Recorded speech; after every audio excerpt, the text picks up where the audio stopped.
sort of building off what we were already talking about, part of our usability is legibility.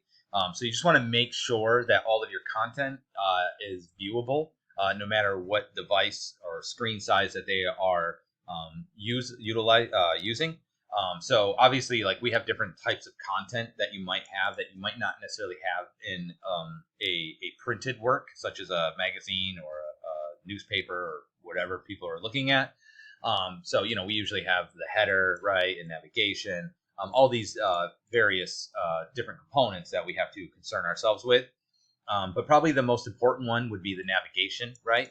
So when you are creating your navigation, which obviously it's already going to be pre-built, this is another reason actually why to use Bootstrap, because Bootstrap has already sort of, they've already configured and designed it in such a way that everybody else is creating their websites using that same format, which I know most of the time you want to have your design stick out, but because of usability, you want it to be kind of standard because it just makes it easier. And since we're using Bootstrap and that's an industry standard, it'll make sure our navigation is also standard.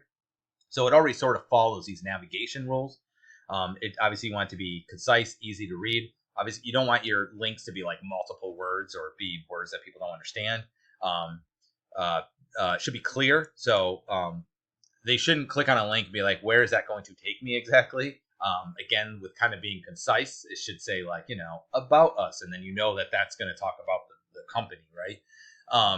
Selective, your navigation only really should contain links. There shouldn't really be any other elements up there. Sometimes you will see the logo and or the site name up there as well.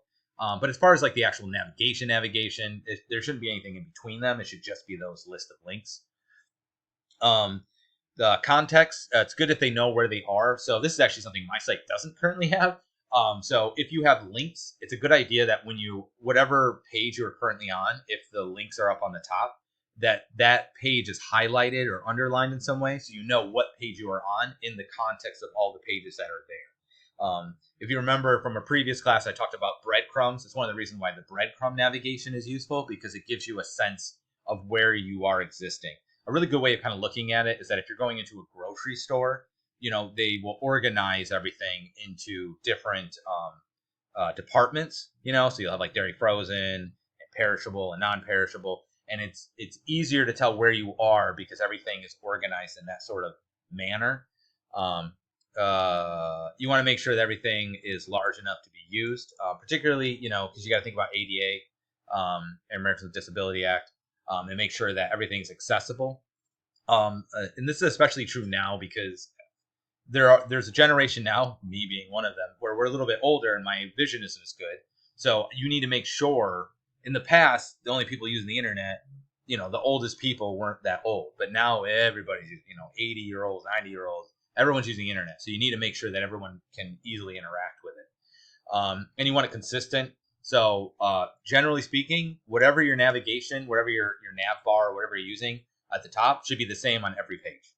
You don't want to have a page that doesn't have it or has something different, because they will get lost and they might even assume that they're on a different website altogether. So make sure that you are indeed making sure you're using the same navigation. You'll see usually what you do is you'll take that first page and you'll duplicate it to create the sub pages, and you just make sure you leave the navigation alone minus saying what page you're currently on.